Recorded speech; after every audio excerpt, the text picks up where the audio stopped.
Well, my fellow Canadians, like all of you, I'm very concerned about the impacts of the coronavirus on our health. I myself am in a vulnerable category, but there's a couple of other things that I think we have to consider. And the first one is that I believe that Canada needs to balance our health protection measures with the protection of our rights and freedoms as guaranteed by the Charter, and that we need to balance the physical health of Canadians with our social and financial and economic well-being.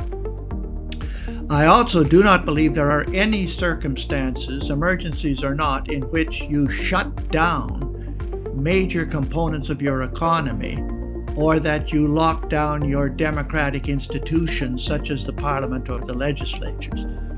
And then thirdly, I believe it's up to the legislators, not the courts, to find that balance between protecting our health and protecting these other dimensions of our lives.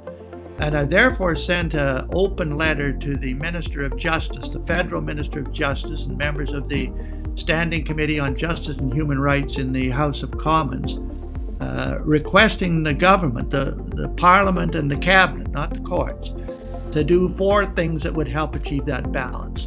The first one is to ask the Justice Department itself to conduct impact assessments on these health protection measures, not just their impacts on health, but their impacts on the social and community and economic and financial well-being of Canadians.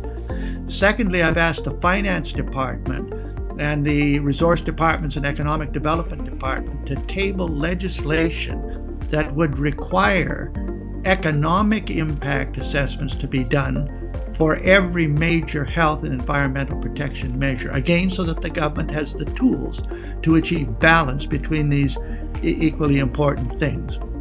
The third thing I've asked them to do is recognize that what started as a health emergency has become a public emergency, much broader than the capabilities of the health departments to manage, and therefore to broaden out the appeals to research and science, not just health science, and to broaden out contact and use of other departments of government, such as the emergency measures protection agencies, in managing this crisis. And then the last thing I've asked them to do is to revitalize the role of Parliament and to have some special sessions in which each member of Parliament is given 5 minutes or whatever it takes to say, this is what the health impacts have been in my constituency. These are some of the other impacts. And here are some measures for achieving balance. Balance, balance, balance. Find the balance. It's the Canadian way.